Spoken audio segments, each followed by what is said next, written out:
आँखों में मंजिलें थी गिरे और संभलते रहे, आँखों में मंजिलें थी गिरे और संभलते रहे, आंधियों में क्या दम था चिराग हवा में भी जलते रहे।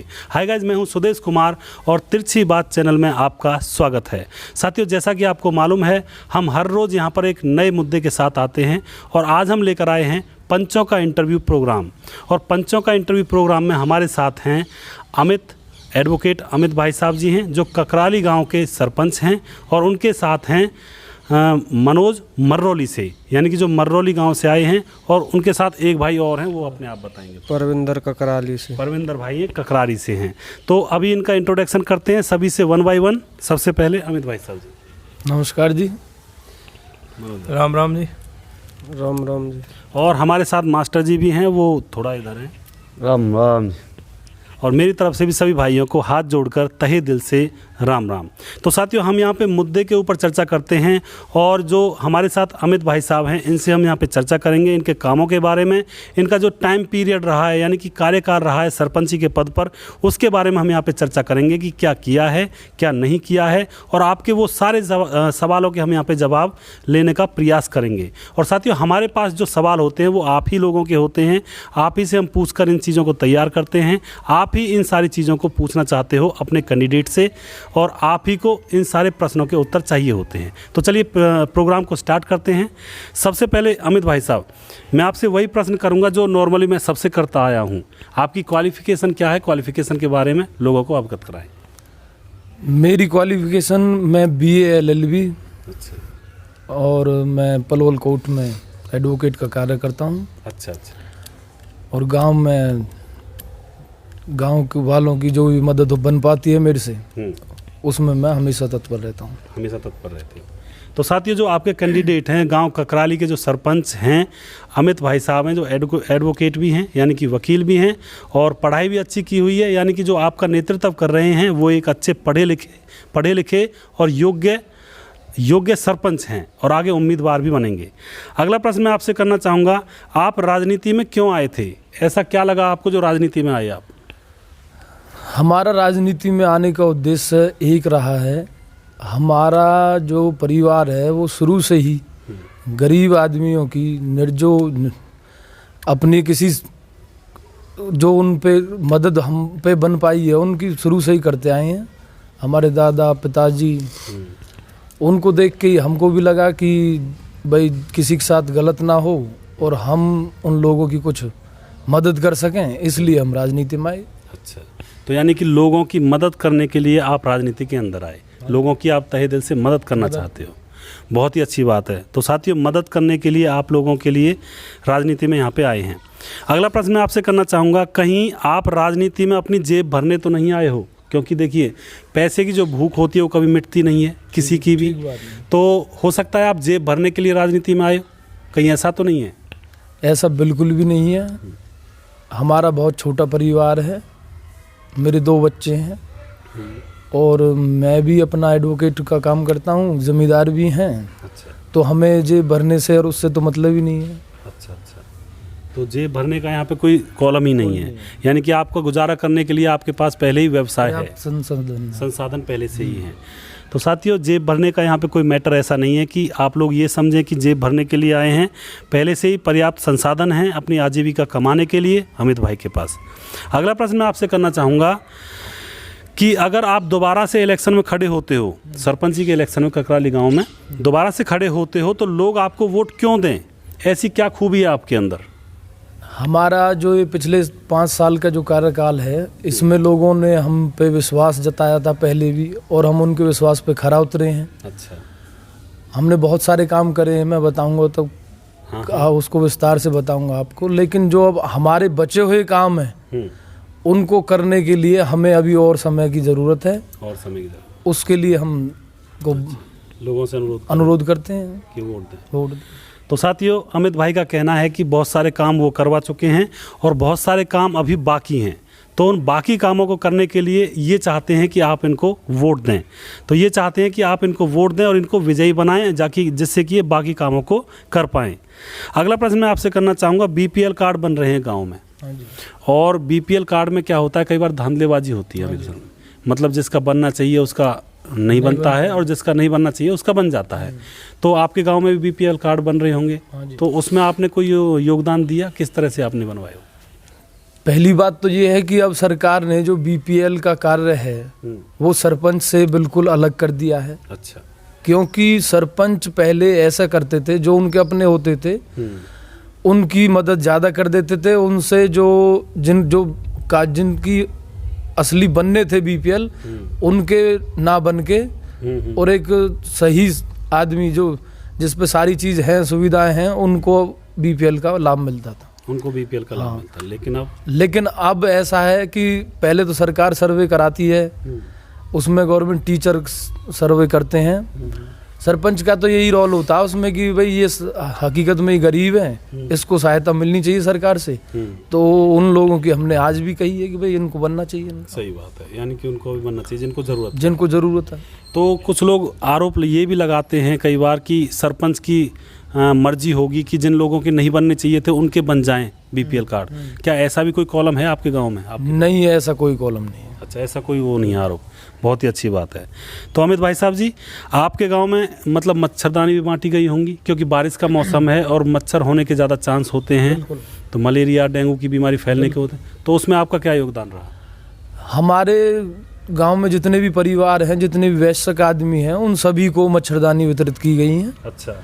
दूसरा, हमने मक्खियाँ और मच्छर इतने हैं उनकी हमने 2-3 बार छिड़काव करवाया है। अच्छा। हाँ जी। डीटीसी का। लेकिन सरपंच जी, डीटीसी का तो अभी शायद दवाई भी नहीं आई है ऊपर से, फिर आपने कैसे? वो हमने दवाई अपने लेवल पे मैनेज करी है। अच्छा। हाँ, वो अपने ऊपर से नहीं आई, लेकिन मार्केट में तो दवाई अवेलेबल है। मार्केट तो मतलब अपनी तरफ से है। तो साथियों, यहाँ पे मैं आपको बता देना चाहता हूँ कि ऊपर से जो मच्छरदानियाँ आई हैं लोगों के लिए, उनको भी वितरित किया गया है अच्छी तरह से, यानी कि हर घर में दी गई हैं। हर घर में। कोई ऐसा घर तो नहीं है जो छूट गया हो कहीं?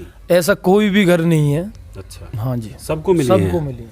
बहुत ही अच्छी बात है। तो साथियों, कई गांवों में ऐसा भी काम हुआ है कि मच्छरदानियां आई हैं और बहुत सारे लोगों को नहीं मिली हैं, यानी कि जो ज़रूरतमंद हैं उनको नहीं मिल पाई हैं, लेकिन यहाँ पे ककराली गांव में ऐसा कुछ नहीं है। दूसरी बात ये आती है कि यहाँ पे डीटीसी का भी छिड़काव कराया गया है सरपंच साहब के द्वारा, जबकि मैं आपको बता देना चाहता हूँ डीटीसी अभी ऊपर से अलॉट नहीं की गई है छिड़कने के लिए। वो लोग ये कहते हैं कि अभी कोई बीमारी का केस आएगा तब हम डीटीसी को छिड़कवाएंगे, उससे पहले हम नहीं छिड़कवाएंगे।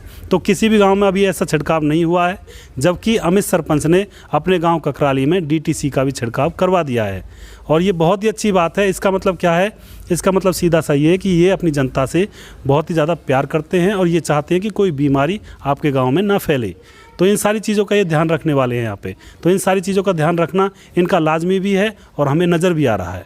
अगला प्रश्न मैं आपसे करना चाहूँगा अमित भाई साहब जी, पेंशन के केस होते हैं कई बार, ये इसमें भी वही कारण होता है कि कई बार जिनकी पेंशन बंधनी होती है वो नहीं बंध पाती है, और जिनकी नहीं बंधनी होती है उनकी बंध जाती है। तो सीधी सी बात है, भ्रष्टाचार है। तो क्या आपके गांव में भी ऐसा कुछ केस है या नहीं है? ऐसा हमारे गांव में एक भी केस नहीं है। अच्छा।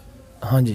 तो पहले सरकार का ये रूल था कि जिनकी date of birth school record में 60 से ऊपर हो जाती है तो वो लोग पेंशन के लिए काबिलियत है उनकी। अच्छा। अब सरकार ने उसमें चेंज किया, डॉक्टर की रिपोर्ट से भी पेंशन लोगों की बन जाती है, लेकिन ये सारी प्रक्रिया अब ऑनलाइन है।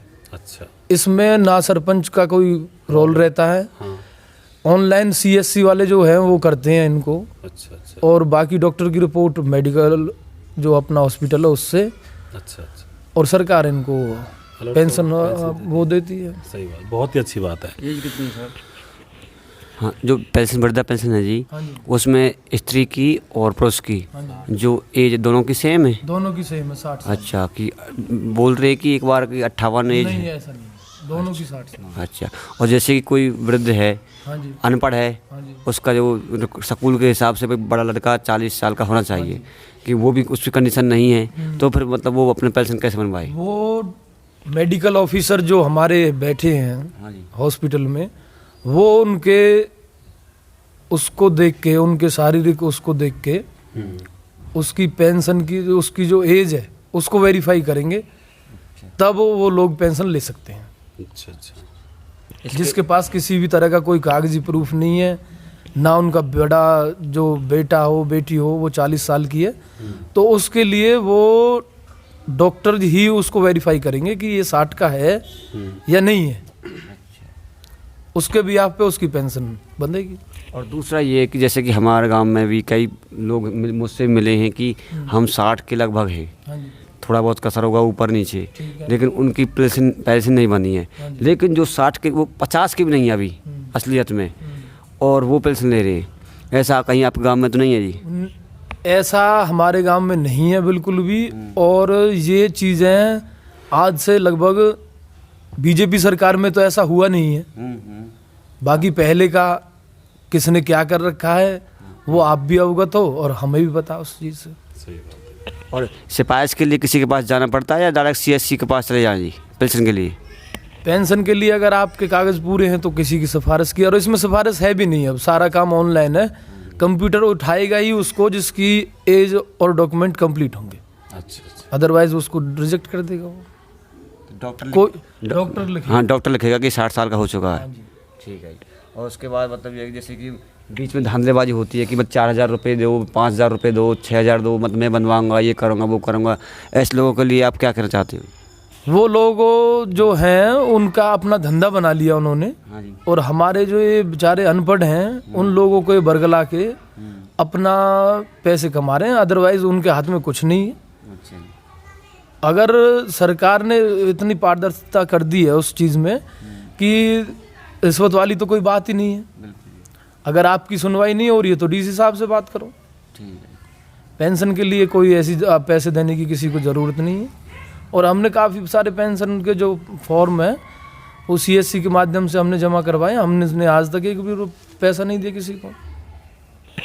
तो मैं लोगों को समझा देना चाहता हूँ, एक बार बता दूँ कि जो हम वृद्धा पेंशन बनवाते हैं किसी भी बुजुर्ग आदमी की, वो सीधे CSC सेंटर पे जाएं और किसी भी दलाल के पास नहीं जाएं, कि दलाल जो होते हैं वो गुमराह करते हैं, आपसे पैसे ठगते हैं, बोलते हैं कि मैं ये काम करवा दूंगा।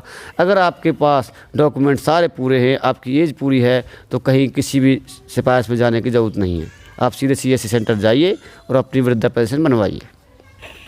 बहुत ही अच्छी बात है। तो अमित भाई साहब जी, एक क्वेश्चन मैं और करना चाहता हूँ पेंशन के ऊपर। हाँ जी। आपसे राय मांग रहा हूँ एक तरह से, एक छोटी सी, जैसे मांग सकते हैं कि पेंशन लेने तक लोगों की उम्र हो ही नहीं पाती है। ठीक बात है। पेंशन 60 पे बनती है, आपको पता बात है। है। तो आजकल का जो खाना पीना है, वर्जिश लोग नहीं कर पाते हैं कई बार, तो वो 60 के होने से पहले ही भगवान को प्यारे हो जाते हैं कई बार, तो वो पेंशन का लाभ नहीं उठा पाते हैं। तो क्या पेंशन को कुछ मतलब पहले अर्ली एज में, यानी कि जैसे कि 45 से 50 के बीच में या 55 तक कर देना चाहिए या नहीं करना चाहिए सरकार को? सरकार को कर देना चाहिए, 45 नहीं तो 50 तो कम से कम करना चाहिए। हाँ। क्योंकि अब हमारी जो है उम्र वो सबकी वहाँ तक नहीं पहुँच पाती। जो हमारे बुजुर्ग हैं वो ही अपनी एज को पूरा 80 तक 70-80 तक पहुँचा पाए हैं। हाँ। अदरवाइज़ अब हमारे खान पान ऐसा है कि हम 60 थोड़ा तो ज़्यादा हो जाता है। तो आप सहमत हो इस बात हम से? सहमत हैं। तो अगर बात उठाने का अगर मौका मिलेगा तो आप बात उठाएंगे इस बारे में? हम अवश्य उठाएंगे, हम कहेंगे। अच्छा, बहुत अच्छी बात है। तो साथियों, कई बार खान पान के कारण लोग जी नहीं पाते हैं ज़्यादा, जितना उन्हें पेंशन मिलती है उस टाइम तक जी नहीं पाते हैं, तो वो फ़ायदा नहीं उठा पाते हैं। तो यहाँ पे थोड़ा सा ये प्रयास होना चाहिए सरकार का कि पेंशन को थोड़ा सा अर्ली एज में ही बनाया जाए, जिससे कि हर एक इंसान इसका फ़ायदा उठा सके और इसका लाभ ले सके।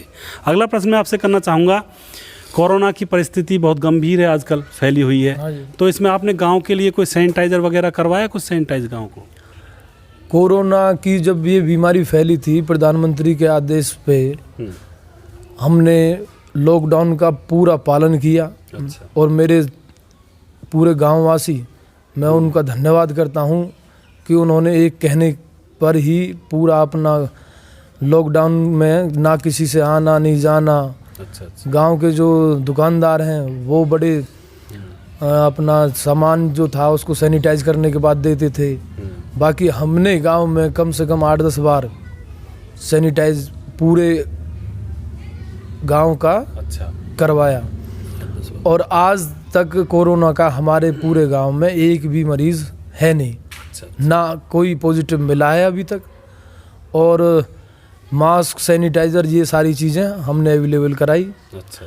और लॉकडाउन के अंदर जो गांव के गरीब लोग हैं उनको हमने सही टाइम पे राशन, उनसे वैसे भी उनको आर्थिक मदद की ज़रूरत पड़ी तो हम उनके लिए खड़े थे। अच्छा। हमने सबसे कह दिया था कि भाई किसी को किसी भी तरह की कोई परेशानी नहीं आनी चाहिए। सही बात। उस टाइम ये था कि किसी को दवाई लेने भी जाना है तो पुलिस वाले हमारे जो भाई हैं वो उनको तंग करते थे, उनकी भी मजबूरी थी, जब सरकार का आदेश है कहीं किसी को नहीं जाना है तो वो लोग हमसे कहते थे कि भाई हमें सब्जी, दूध और अपनी दवाइयाँ, तो उसके लिए हम तत्पर रहे हैं। पूरे लॉकडाउन में हमने अपना जोखिम झेला। हाँ। हम खुद बाज़ार गए, लेके आए। अच्छा अच्छा। वो दवाई थी सैनिटाइज जो थी वो यहाँ पूरे पलवल में नहीं थी, वो फरीदाबाद से लेके आए, उसका छिड़काव करवाया डे बाय डे। अच्छा अच्छा। तो इस तरह से हमने पूरा अपना पूरा सहयोग किया है। तो बहुत ही अच्छी बात है, यानी कि आपने अच्छी तरह से गांव को सैनिटाइज भी करवाया और बहुत सारी अच्छी तरह से मतलब लोगों की सुरक्षा का यहाँ पे प्रयास किया। साथियों, सरपंच का यही उद्देश्य होता है कि अगर गांव पे कोई आफत आती है, कोई मुसीबत आन पड़ती है, तो सरपंच का सबसे पहला कर्तव्य यही होता है कि लोगों की सुरक्षा के लिए कदम उठाए जाएं। और यहाँ पे अमित भाई ने अपने गांव ककराली के लिए बहुत ही सारे कदम उठाए और इस परिस्थिति में जो कोरोना की परिस्थिति थी, इसमें कई बार सैनिटाइज करवाया गांव को, और उनका कहना है कि लोगों ने भी उनका बहुत अच्छी तरह से साथ दिया इस काम में।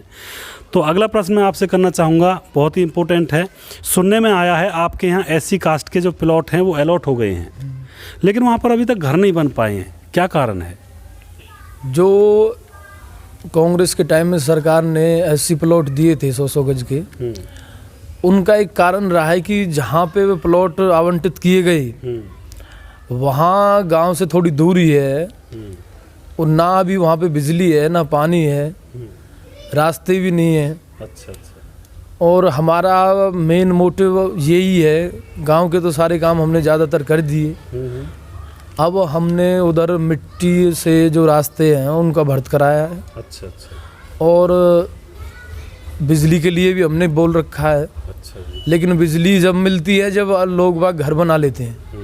सरकार के नॉर्म्स हैं कि आप घर बनाओ तभी तो आपको बिजली अवेलेबल कराएंगे। अच्छा। दूसरा पानी का है, पानी वहाँ पहुँचा देंगे हम। और हम सभी गरीब आदमियों की जिस तरह से मदद है, हमने उनको जिनको पैसे मिलने थे, मकान बना रखे हैं, जिन्होंने उनकी दूसरी किस्त तीसरी किस्त नहीं आई थी, वो हमने उनके डॉक्यूमेंटेशन पूरे करके उन लोगों को दिलवाए। तो लोग, गरीब लोगों के लिए भी आप अच्छे कदम उठा रहे हो, यानी कि गरीब जनता को भी देख रहे हैं और उसके लिए भी अच्छा प्रयास अमित सरपंच यहाँ पे कर रहे हैं। तो साथियों, धीरे धीरे आपके दिल में उतर रही होंगी अमित सरपंच की बातें और आप समझ रहे होंगे इनके व्यक्तित्व को और समझ रहे होंगे इनकी कार्यशैली को। बहुत ही अच्छा कार्य करके आए हैं और आगे भी करने का प्रयास करेंगे।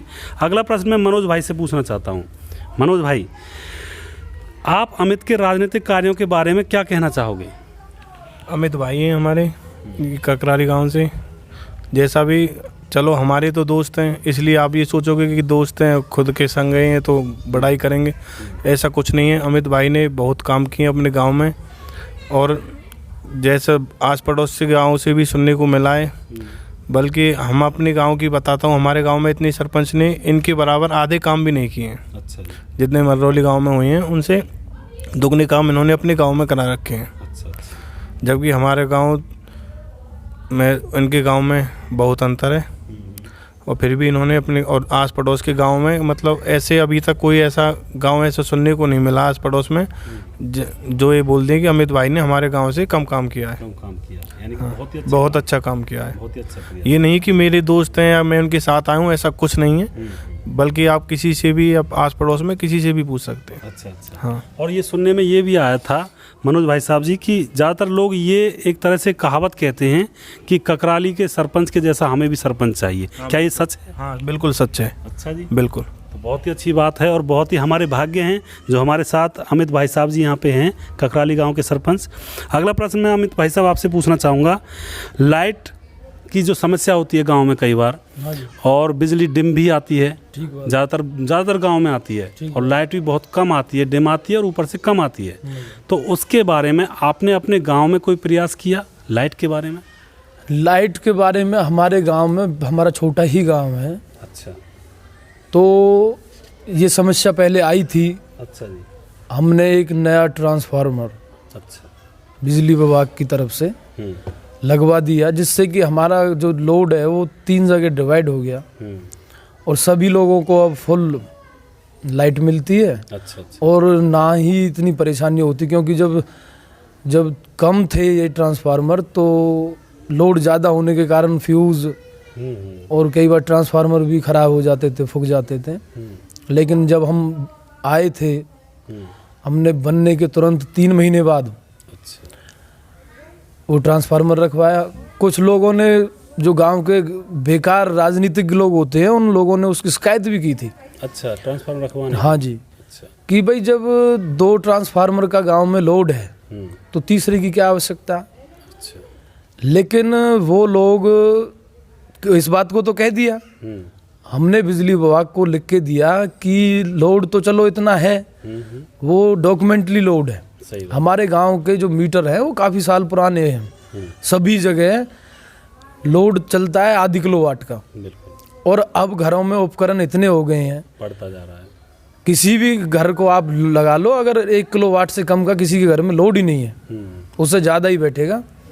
तो उस समस्या को देख के एससी साहब ने, एक्शन साहब ने, एसडीओ साहब ने, वो अब आज वो ही लोग ये कहते हैं, क्योंकि जब लाइट ख़राब रहती थी, आज उनको अच्छी लाइट मिल रही है, फुल लाइट मिल रही है। आज वो कहते हैं कि अच्छा हुआ। तो लोगों का, जो राजनीतिक लोग हैं, उनका तो विरोध करना बनता है, और हम तो चाहते हैं कि आगे भी करते रहें वो, क्योंकि हमें उनसे ही तो ज़्यादा वो रहता है। सही बात है। अगर वो विरोध ना करेंगे तो हो सकता है हम भी कहीं गलत भटक जाए। सही बात है। तो इस वजह से ठीक रहा वो। तो अमित भाई साहब जी, कई बार ऐसा होता है लाइट जब चली जाती है, कई कई दिन तक बन नहीं पाती है, तो क्या आपके गांव में भी ऐसा ही होता है कि लाइट ख़राब हो गई तो हो सकता है 4 दिन तक ना बने, 4 दिन तक ख़राब ही पड़ी रहे, ऐसा कुछ है आपके वहाँ पे? हमारे गांव की जो लाइट और पानी की व्यवस्था है ना, जब से हमारे हाथ में आई है, आप किसी भी गांव के किसी भी नागरिक से बात करके देख लेना, 1 दिन से ज़्यादा तो मैंने पानी की सप्लाई बंद नहीं होने दी। अच्छा। और जो बिजली की समस्या है वो विदिन 2 या 4 आवर्स में मैंने ठीक कराई है। 2-4 घंटे में? हाँ जी। अच्छा।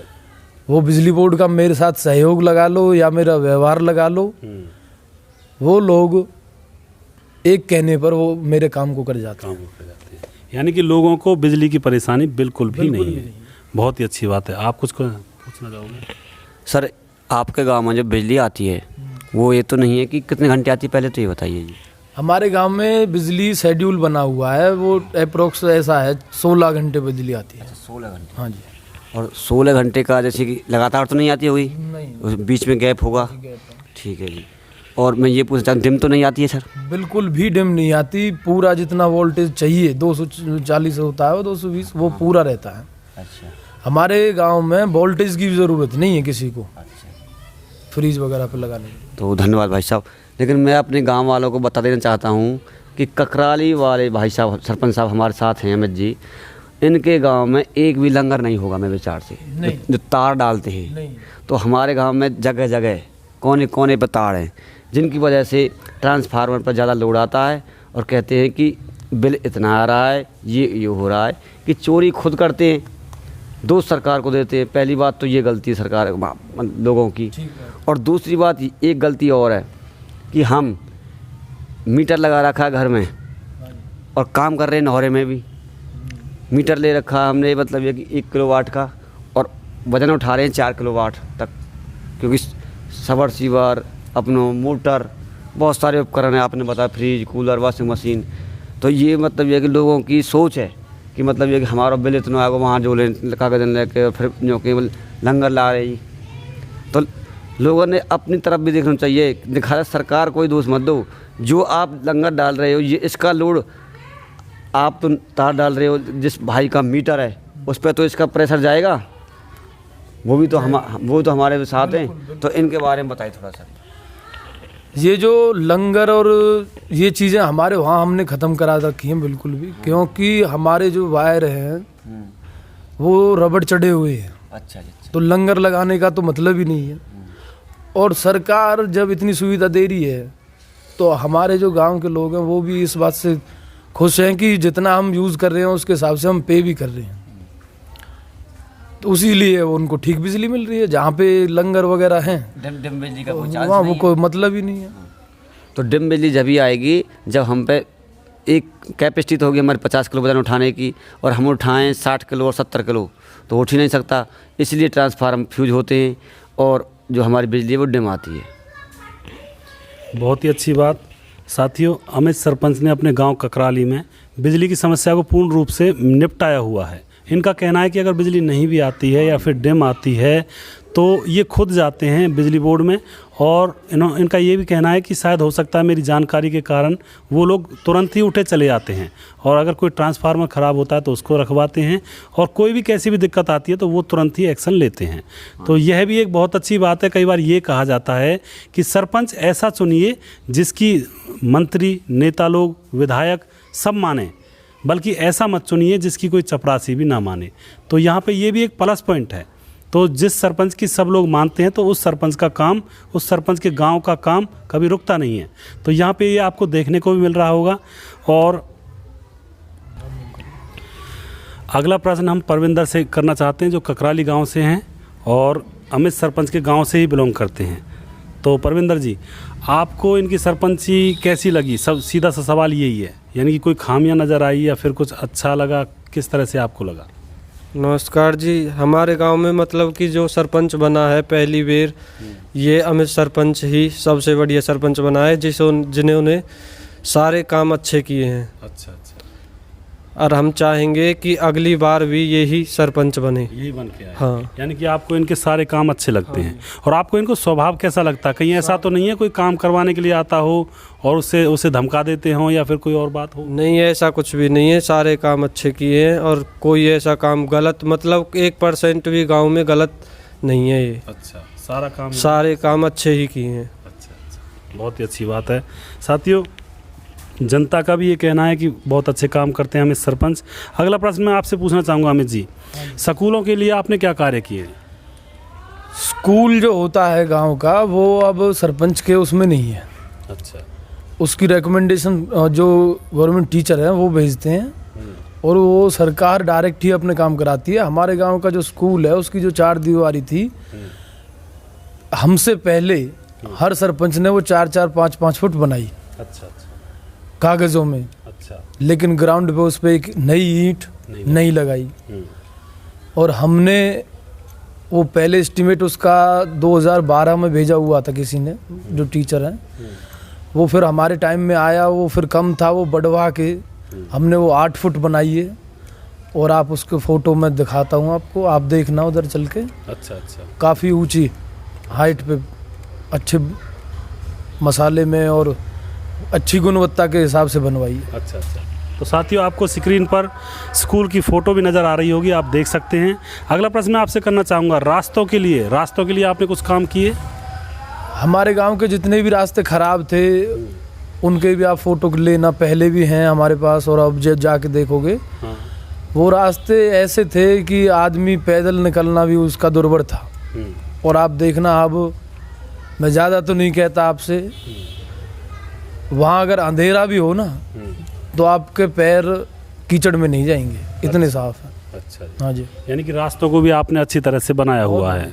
और साथियों, आपको नज़र भी आ रहे होंगे, रास्ते बहुत ही अच्छे बनाए हुए हैं अमित सरपंच ने, और सारी चीज़ें अच्छी तरह से मेंटेन की हुई हैं। जहाँ पे ईंट लगानी थी रास्ते में, वहाँ पे ईंटें लगाई हुई हैं, और जहाँ पे सीमेंटेड बनवाना था वहाँ पे सीमेंटेड बनवाया हुआ है। अगला प्रश्न मैं आपसे पूछना चाहूँगा, सुना है आपने रास्तों को दोबारा से बनवाया था, ऐसा क्यों किया था आपने? बिगड़वा के। हमारे गांव में पहले जो रास्ते हैं वो काफ़ी पुराने बने हुए थे। दूसरा, हमारे जो पानी की जो पाइपलाइन है वो 35 साल पुरानी थी गांव में। अच्छा जी।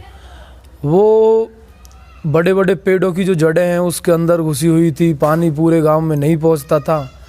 अब जो हमने पाइपलाइन अंदर डलवाई है वो DI पाइप होते हैं, तो उसकी वजह से भी कुछ टूट फूट हो गई थी। बाकी जो रास्ते बिल्कुल काफ़ी दिन हो गए थे उनको बने। अच्छा। तो अब बिल्कुल हमने पूरा कंप्लीट जो जितने भी रास्ते हैं वो अच्छा वेल एंड बिल्कुल आप ऐसा क्लीन देखोगे आप, बहुत अच्छे हैं। अच्छा, यानी कि पानी की जो नाली वो थी, हाँ जी। पाइप थे, उनको डलवाने के लिए दोबारा से बनवाना पड़ा। तो साथ ही ये ज़रूरी भी है, क्योंकि पानी अगर आपके पास नहीं है तो फिर रहने का फ़ायदा क्या है, क्योंकि पानी बहुत बड़ी ज़रूरत होती है ग्रामीणों के लिए, लोगों के लिए और आपके लिए। तो पानी की सुविधा भी करना ज़रूरी था, इसीलिए दोबारा से रास्तों को बनवाया गया। नालियों के बारे में थोड़ा सा बताएं, नालियाँ कैसी हैं आपके गाँव में? हमारे गांव में नालियां जो पहले बनाई हुई थी वो 2-2.5 फुट गहरी नाली थी। अच्छा। उनको ना तो सफाई कर्मचारी साफ करता था। दूसरा, गांव में हमारे में क्या होता है कि जो लोग बाग हैं वो गंदगी को ही साफ कर देते हैं, क्योंकि पानी अब फुल है। तो भैंसों के गोबर नार उसको डाल देते थे, वो भरी रहती थी, इस वजह से सफाई नहीं होती थी। अच्छा। हमने उनको पाइप के आकार में अच्छा बनवाया। हाँ, और जहाँ हमने देखा कि स्लोप से भी काम चल सकता है वहाँ स्लोप दिया है। अच्छा। जिससे कि वो सफाई वाले को भी आराम से साफ करने में कोई दिक्कत नहीं आए और लोगों को परेशानी ना हो। सही बात है, यानी कि नालियों को अच्छी तरह से आपने करवाया हुआ है। पहले जाली वाली ढकवाई हुई है कोई? जहाँ भी क्रॉसिंग है वहाँ पे हमने जाल डलवाए हैं। कहीं जो और ज़्यादा चौड़ी है वहाँ सीमेंटेड से उसको ढकवा के, अच्छा, मतलब कोई छोटा बच्चा भी अगर निकलेगा तो उसे ये नहीं है कि किसी की इंतज़ार करना पड़े कि मुझे इधर से उधर पहुंचा दे। अच्छा। और गांव के कुओं के ऊपर भी जाली लगाई शायद आपने? हाँ जी, गांव के जो उजड़ कुएँ हैं उनमें किसी घटना को बड़ाई कोई घटना हो जाती है, कोई बच्चा उसके ऊपर है, उसके वजह से उनको ढकवाया, जाल डलवाए उस पर। अच्छा अच्छा, बहुत ही अच्छा काम किया है।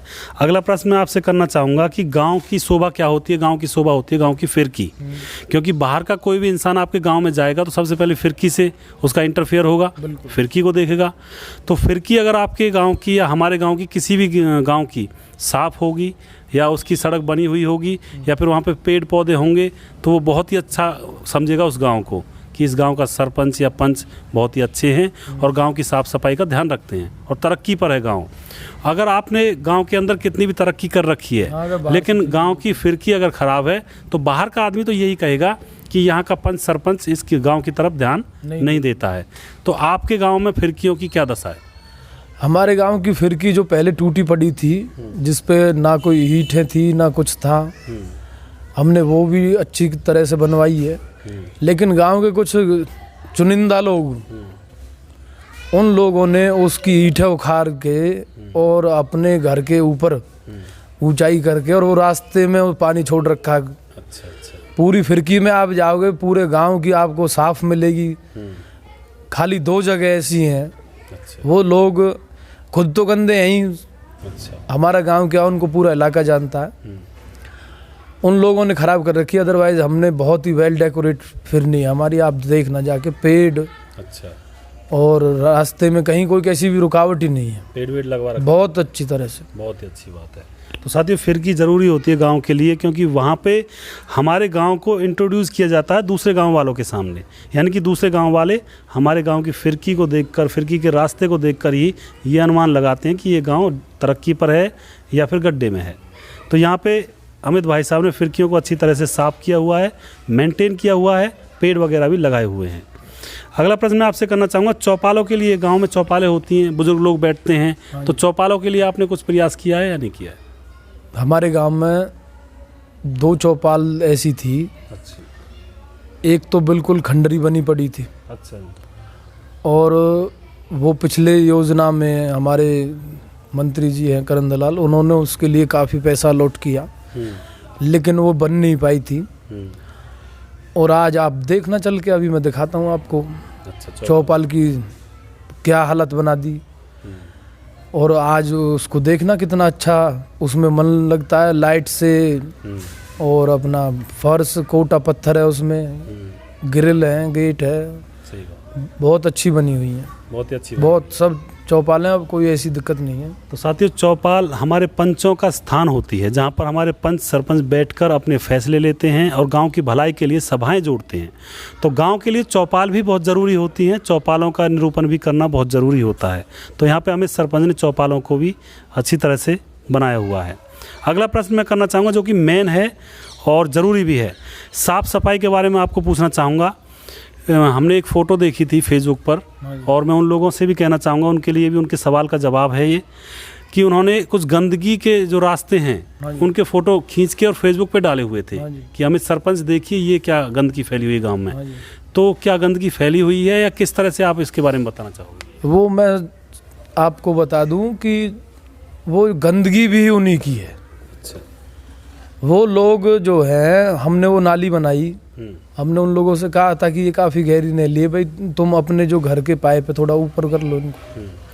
उस टाइम उन्होंने कहा कि जी हम पे घर ऊंचा नहीं बनाया जाएगा। मैं भी समझता हूँ कि घर ऊंचा उठाने में काफ़ी पैसा लगता है, लेकिन अपनी नाली को तो वो साफ रख सकते हैं। बिल्कुल। एटलीस्ट अपने घर तक तो साफ करना उनकी जिम्मेवारी है। बिल्कुल, सबका फर्ज। लेकिन आपने उन फोटोज़ में ये भी देखा होगा कि पशु का जो न्यार है वो और गोबर, उससे अलग तीसरी चीज़ उसमें कुछ नहीं है। जो लोग फोटो डाल रहे हैं वो ही उसमें न्यार डाल रहे हैं। लेकिन फिर भी मैं उसमें रूटीन में उसको सफाई कराता हूँ। और उस दिन जिस दिन वो फ़ोटो खींचे गए हैं उसी दिन आपने मेरे भी फ़ोटो देखे होंगे, उससे पहले के हैं। और वो लड़का भी मेरे साथ खड़ा हुआ है जो फेसबुक पे उनको डाल रहा है। मैं कहना चाहता हूँ ये जो फेसबुक और ये हमारे सोशल मीडिया हैं, ये चीज़ें ठीक हैं। मेरी अगर कोई गलत है तो मैं चाहता हूँ कि आप करिए, लेकिन उसको ये भी दिखाएं कि जो मैंने अच्छे कार्य किए हैं उनको भी तो दिखाएं वो लोग। बिल्कुल। मैंने उनके रास्ते, और आप दूसरा रास्ता देख लो उनके घर का, स्पेशली उनके ही घर के लिए जाता है, उनके ही परिवार है। और मेरे अगेंस्ट वो कैंडिडेट थे। अच्छा। लेकिन मैंने वो बनाया। अच्छा। बहुत ज़बरदस्ती बनाया वो। हमारा ये रहा है कि हमने संपूर्ण विकास सारे गांव के लिए किया। मेरा ना तो पर्सनल अपना करा, ना ये सोचा कि इसने वोट दिए, हमारा सबके लिए बराबर सबके लिए काम किया हमने। तो सरपंच साहब, सफाई कर्मचारी कोई है आपके गांव में? सफाई कर्मचारी हमारे गांव में एक ही है, हमारी आबादी कम है तो उस वजह से एक है। अच्छा। बाकी बीच बीच में हमने वैसे लोगों लगा के भी साफ कराया। अच्छा। अच्छा। जो गांव की गंदगी, खट्टे कूड़े वगैरह डलते हैं उनको मैंने कई बार जेसीबी मशीनों से, ट्रैक्टरों से साफ कराया। लेकिन हमारे जो कुछ लोग हैं ना, उनकी मेंटलिटी ये है चाहे हम तो मर जाएं लेकिन हमें किसी और को भी ठीक नहीं रहने देना। सही बात है। तो ये बात है। तो साथियों, सरपंच के काम होते हैं कि अच्छी तरह से रास्तों को मेंटेन करना, साफ़ सफाई रखना, और साफ़ सफाई रखने के लिए कुछ लोगों को नियुक्त करना, और नियुक्त भी हैं, लेकिन आपका भी कुछ फ़र्ज़ बनता है, ये भी आपको ध्यान में रखना चाहिए। आपको भी अपने रास्तों को साफ़ रखना चाहिए, आपको भी सहयोग देना चाहिए गांव की साफ़ सफाई में। तो ये मेन चीज़ होती है। अगला प्रश्न है जी आपसे, पानी की व्यवस्था कैसी की हुई है आपने गांव में? पानी की बहुत बढ़िया व्यवस्था है, हर घर में पानी है। और मैं तो कहता हूँ कि लोगों से दूध और पानी एक समान रहना चाहिए। अच्छा। जिस तरह से हम दूध को अपने उसमें यूज़ करते हैं उसी तरह पानी को करें तो ज़्यादा बेटर है। अच्छा। अच्छा। दूध तो भी मिल जाएगा लेकिन पानी अगर चला गया तो मिलेगा नहीं। सही बात है, बहुत अच्छी बात है। यानी कि पानी की पूरी सुविधा आपके गांव में।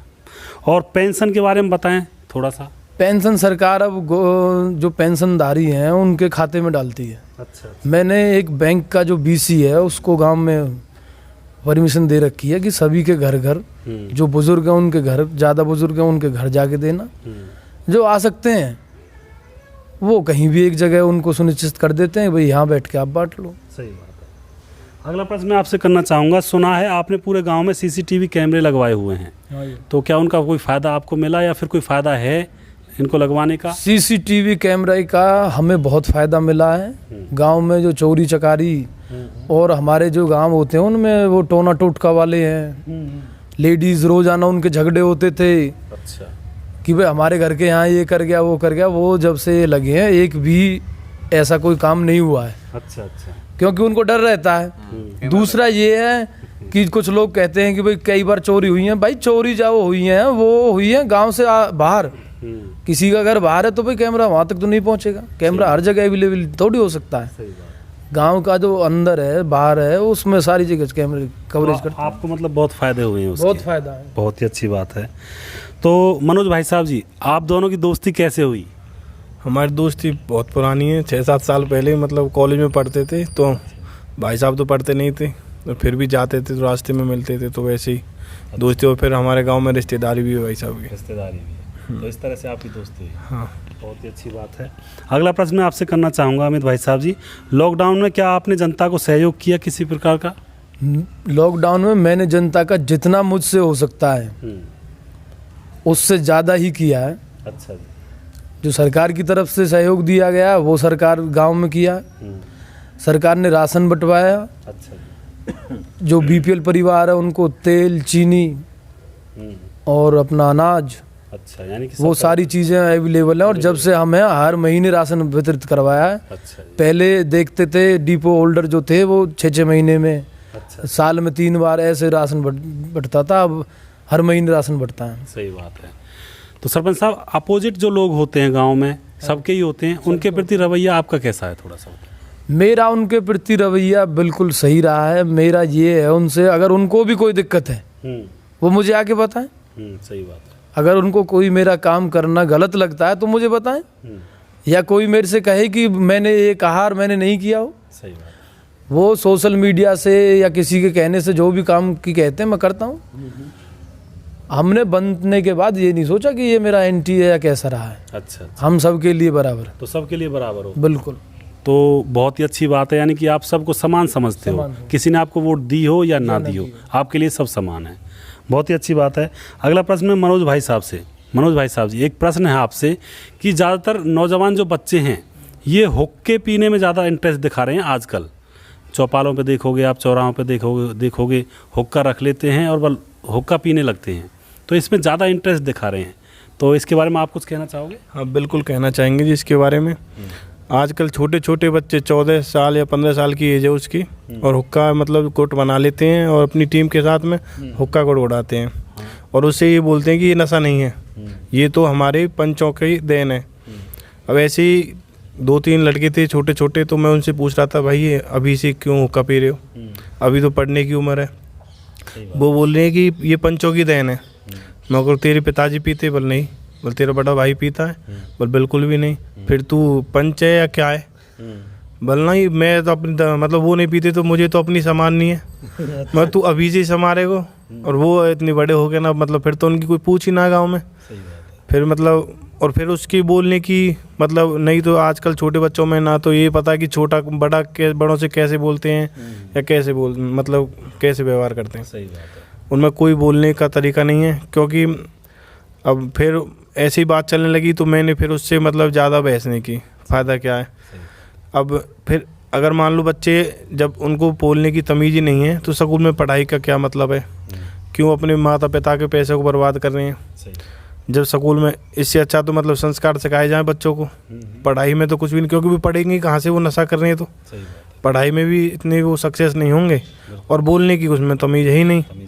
तो हमें ये कंट्रोल करना चाहिए। आज के युवाओं को जो छोटे छोटे बच्चे हैं उनको रोकना चाहिए, टोकना चाहिए, नहीं तो हमारे आपस में ऐसी बीच में तकरार बन जाएगी उनकी और हमारे बीच में बहुत ज़्यादा, क्योंकि वो फिर हम किसी की मानेंगे नहीं। तो इसलिए हर किसी को मान लो अपनी छोटी उम्र का कोई नशा कर रहा है, कैसा भी नशा, तो उसे बिल्कुल टोकना चाहिए। टोकेंगे नहीं तो उनकी कोई समझ में आएगा नहीं, तो बिल्कुल टोकना चाहिए। बिल्कुल ये हुक्का बंद करना चाहिए। हाँ ठीक है, शोभा है पंचों की, तो 40 साल या 41 साल तो कम से कम बचे रहें। बिल्कुल, तभी तो शोभा करेंगे। बिल्कुल बिल्कुल। हुक्के का बदनामी है ऐसे छोटे बच्चे पी के, तो ये पंचों की बदनामी है और हुक्के की बदनामी है। जिसके लिए इसका प्रयोग होना चाहिए उसके लिए अभी प्रयोग हो नहीं रहा है, सिर्फ वैसे ही। बिल्कुल, हाँ जी। संस्कार की कमी बच्चों। तो साथियों, यहाँ पे बात निकल कर ये आती है कि हुक्के का प्रयोग करने लगे हैं आजकल छोटे छोटे बच्चे 15-16 साल के ही, और जब उनसे कहा जाता है कि इस तरह से नहीं किया करते तो वो कहते हैं पंचों की देन है। जबकि साथियों अभी पहले पंच बनिए तो सही, पंचों की देन वेन कुछ नहीं है, सिर्फ धूम्रपान है जो सबके लिए नुकसानदायक है। इससे हमें बचना चाहिए और अपने बच्चों को भी बचाना चाहिए। पंचों की देन कह के हम किसी भी बुराई को अपने गले नहीं लगा सकते हैं। अगर पंचों की देन है तो पहले आप पंच बनिए, समाज के लिए कुछ अच्छा काम करिए, तब हुक्के पर बैठिए, तो भी हम कहेंगे कि हाँ ये पंचों की देन है, अब ये बंदा पंच बन चुका है तो कोई दिक्कत नहीं है, ये हुक्का पी सकता है। लेकिन असलियत में हुक्का तब पीना भी बेकार है। पंचों की देन है बेशक, लेकिन तब भी पीना बेकार है, क्योंकि ये धूम्रपान है और ये हमारे शरीर को इंजरियस करता है। अगला प्रश्न मैं आपसे करना चाहूँगा अमित भाई साहब, अगला प्रश्न है, कुश्ती कबड्डी के जो बच्चे होते हैं गांव हाँ में, जी। कई बार जो कुश्ती खेलने वाले होते हैं, कबड्डी खेलने वाले बच्चे होते हैं, हाँ जी। तो वो बाहर नहीं जा पाते हैं। उनके अंदर प्रतिभा होती है, लेकिन उनको बाहर पहुंचाने वाले पंच सरपंच उनका साथ नहीं देते हैं, सपोर्ट नहीं कर पाते हैं। तो आप उनके बारे में क्या करोगे? कुश्ती कबड्डी से ही नहीं, अगर कोई बच्चा किसी भी खेल में अगर अपनी रुचि रखता है, मैं उसका तन मन धन से साथ हूँ। और चाहे वो किसी भी वर्ग से है, उसको जहाँ भी जैसी भी मेरी ज़रूरत हो, मैं उसके लिए हमेशा खड़ा मिलूँगा। बहुत ही अच्छी बात है। यानी कि कुश्ती और कबड्डी खेलने वाले जो बच्चे हैं, कई बार ये होता है कि गांव की प्रतिभा गांव में ही छुप के रह जाती है, अगर उनको पंच और सरपंच उनको सपोर्ट नहीं कर पाते हैं। तो यहाँ पे अमित भाई साहब कह रहे हैं कि इन बच्चों को मैं पूरी तरह से सपोर्ट करूँगा, कोई निकल के आए आगे सामने, मैं उनको आगे तक पहुँचाने का पूरा प्रयास करने वाला हूँ। अगला प्रश्न आपसे करना चाहूँगा, पंचायत भवन है आपके गाँव में? अभी पंचायत भवन नहीं है हमारे गांव में। अच्छा, तो इनको बनाने का प्रयास कुछ है? इनका प्रयास हमने दे रखा है, पंचायत भवन, बारात घर, अच्छा व्यायामशाला अच्छा अच्छा और डिस्पेंसरी हमारे CSC अल्ली का लगता है, वो हमारे नज़दीक है, उतना ही हमारे पलवल है। अच्छा, उसकी हमारे वहाँ ज़रूरत है नहीं। ज़रूरत नहीं है। तो अस्पताल की ज़्यादा ज़रूरत नहीं है आपके वहाँ? अस्पताल की ज़रूरत तो देखो सब जगह होती है, ऐसा तो नहीं है, लेकिन हमारे वो दोनों ही नज़दीक पड़ते हैं। अच्छा अच्छा, तो सरकार के पास इतना पैसा नहीं है हाँ कि जो छोटे छोटे जो गांव हैं उनमें भी अस्पताल बनाया जाए। अच्छा, मतलब पशु अस्पताल है हमारे यहाँ, रूटीन में पहले कोई डॉक्टर नहीं आता था, सही बात है। हमने उसको डॉक्टर को बुलाया। अगला प्रश्न है आपसे अमित जी, आपके गांव में अगर दो पक्षों में झगड़ा हो जाता है, एक पक्ष आपका जनरल कास्ट का और एक पिछड़ा वर्ग का है, तो आप किसकी सपोर्ट करेंगे, यानी कि किसका पक्ष लेंगे आप? मैं झगड़े में उसका पक्ष लूँगा, अगर चाहे हमारे उसका है तो भी अगर उसने गलत किया तो मैं उसके साथ नहीं हूँ, अच्छा और ये मैंने किया भी है। अच्छा, चाहे उससे मेरे जो अपने आदमी थे वो आज मेरे साथ नहीं रहे, मेरे वोटर थे वो मेरे से, पर गलत का साथ नहीं दिया जाता। अच्छा मैं तो जो ठीक है उसके साथ हूँ, चाहे वो पिछड़ा वर्ग है या सामान्य है या जो मर्जी है। अच्छा, यानी कि आप जात पात को नहीं मानते हैं, आप सिर्फ सही का पक्ष लोगे, जो भी आपके सामने सही है आप उसका पक्ष लोगे। तो साथियों, पंच का फर्ज भी यही होता है कि सही का पक्ष लिया जाए, फिर वो जाति किसी का भी हो, कोई भी पक्ष हो, लेकिन सही का पक्ष जो लेता है वही असली मायनों में पंच कहलाता है। अगला प्रश्न मैं आपसे, मनोज भाई साहब जी, आपसे अगला प्रश्न मैं करना चाहूँगा। हमें पता चला है लोगों से कि आपका परिवार संस्कारी है, खूब अच्छा परिवार है, मानते हैं, क्योंकि हम जब भी इंटरव्यू लेते हैं तो पहले अपने जासूसों को भेज देते हैं, वो कहते हैं कोने कोने में जासूस फैले पड़े हैं। तो और आप भाइयों में कोई ऐसा वैसा ऐप भी नहीं है, ये भी हमें पता चला है। तो आप लोग सामाजिक कार्यों में बहुत ही बढ़ चढ़ कर भाग लेते हैं, जैसे कि मंदिरों की साफ़ सफाई करना, शमशान भूमि की साफ़ सफाई करना, पानी का इंतज़ाम करना, ये चीज़ें देखी गई हैं। तो कहीं ये राजनीति के दाव पेच तो नहीं है कि आप राजनीति में आना चाह रहे हो? अभी तो कुछ नहीं है जी, ऐसा कुछ भी। अच्छा, अभी तो बिल्कुल सेवा है, अभी ना ही कोई, अभी हमारी उम्र है कि जिससे हम राजनीति कर पाए। हाँ, अगर कभी मौका मिला तो वो बात अलग है। वो बात अलग है कि आपको मौका दिया जाए तो आप समाज की सेवा पूर्ण रूप से करेंगे। तो मतलब ये जो भी आप काम करते हैं आपके संस्कार ही हैं, यानी कि आप अपने तहे दिल से करते हो, अभी तो बिल्कुल आपको कोई ऐसा कोई हो नहीं। लेकिन मनोज भाई, सुनने में आया है कि आप जिला पार्षद पद के दावेदार बनने का प्रयास करने की कोशिश कर रहे हो, सुनने में आया थोड़ा सा गुप्त सूत्रों के हवाले से, तो क्या ये सही है? हाँ, अभी मतलब बिल्कुल जो सुनने में आया बिल्कुल थोड़ा थोड़ा सही है। अगर गांव में से कोई नहीं होता है अच्छा, तो बिल्कुल हम और आस पड़ोस के युवा साथी अगर साथ देंगे अच्छा, तो बिल्कुल कोशिश करेंगे, क्योंकि अभी जो है आज तक का रिकॉर्ड है, मतलब हमारे गांव में जिला पार्षद के द्वारा जो भी सरकार पैसा, तो बिल्कुल हर अब की बार सरपंचों में भी जिला पार्षद ब्लॉक में पूरा पैसा सरकार ने दिया है। अच्छा अच्छा, और उसका प्रयोग हमारे गांव में अभी जिला पार्षद का तो कोई एक या दो गली की तो कह नहीं सकता, अच्छा, अभी तक कोई ऐसा प्रयोग हुआ नहीं है। जिला पार्षद ने अपने गांव में तो एक बेहतरीन गेट, सिया गांव का है हमारा जिला पार्षद, अच्छा, अपने गांव में तो एक बेहतरीन गेट बनवा लिया उन्होंने, जो गेट मेन गेट होता है, हर गांव में नहीं बनवाया। क्या ये हर गांव उसके नहीं थे? बिल्कुल सही है, अपने गांव में ना करके वो हर गांव में, पहले दूसरे गांव में कराता, वो अपने गांव में बाद में कराता। सही बात है। तो इसलिए हमारी यही विचार है कि अगर मान लो मौका मिला तो ज़रूर लोगों की सेवा करेंगे। तो आपका सेवा करने का पूरा मन है, जनता की सेवा हाँ, सेवा करने का मौका है, मन है, अगर गांव में कोई नहीं होता है कोई नहीं होता है। बिल्कुल। तो साथियों, मनोज भाई का कहना है कि अगर गांव में कोई और दावेदार नहीं होता है तो हम तैयार हैं इस युद्ध को लड़ने के लिए, क्योंकि ये एक तरह से युद्ध ही है, समाज की सेवा करना, समाज के लोगों के लिए भलाई का नेक काम करना। अगला प्रश्न मैं आपसे करना चाहूँगा मनोज भाई, अगर आपको समाज सेवा करने का मौका दिया जाए, यानी कि मान के चलो आपको खड़ा कर दिया जाता है या फिर आपको किसी पद पर नियुक्त किया जाता है, तो आप लोगों की सेवा अच्छे से किस तरह से कर पाओगे? क्या क्या आपकी प्लानिंग होगी? प्लानिंग यही होगी, एक तो हर गांव में गेट होगा, जो मेन गेट जो गांव की शोभा होता है, और जो मान लो जैसे कोई काम खेल कूद में तो सरपंच साहब अधिक से अधिक गलियों में या ऐसा ही कुछ करते हैं, ज़्यादा रास्ते बनवा देंगे या कोई खेल, तो ये सब कुछ ब्लॉक से या कुछ ऐसे ऊपर से आते हैं। तो इसके जो भी हमसे सेवा बन पाएगी लोगों की, तो हम उसको पूरा करेंगे। बिल्कुल। तो आपका पूरा प्रयास रहेगा मतलब यहाँ पर। बिजली पानी तो बिजली पानी वगैरह इन सारी चीज़ों ये तो सरपंच साहब भी खुद देख लेते हैं। ये तो जो मान लो हमारे अंडर में जो काम होगा और जो सरपंच साहब से अलग होगा तो हम पूरा करेंगे। सारी स्कीमों को लेकर आएंगे आप। हाँ जी। जिला परिषद का काम होता है स्कीमों को लागू करना। तो बहुत ही अच्छी बात है साथियों। मनोज भाई गांव मर्रौली से हैं और इनका पूरा मन है आपकी जनता की सेवा करने का। अगर इनको मौका मिलता है, इनका कहना है कि अगर इनको मौका मिलता है तो ये अपने गांव के लिए ऊंचे दर्जे पर, गांव की भलाई के लिए बहुत ही अच्छे अच्छे काम करने वाले हैं। और ये आपने देखा भी होगा, ज़्यादातर ये भलाई के कामों में ही लगे रहते हैं, मंदिरों की सफाई करना और लोगों का साथ देना, अच्छे कामों में अपना सपोर्ट करना पूरी तरह से। और हम भी ये बातें देखते हैं और बहुत दिनों से देखते आ रहे हैं। तो और दूसरी बात, परिवार पर भी कोई किसी तरह का दाग नहीं है, सारे लोग सज्जन हैं, बहुत ही अच्छे हैं परिवार की तरफ से भी। ये भी हमने पता लगाया है, क्योंकि हम किसी के कहने से नहीं कहते, हम इन सारी चीज़ों की रिसर्च करते हैं। जो भी यहाँ पे इंटरव्यू होता है हम उसका बैकग्राउंड अपने बलबूते पर निकाल कर लाते हैं और आपके सामने पेश करने का प्रयास करते हैं।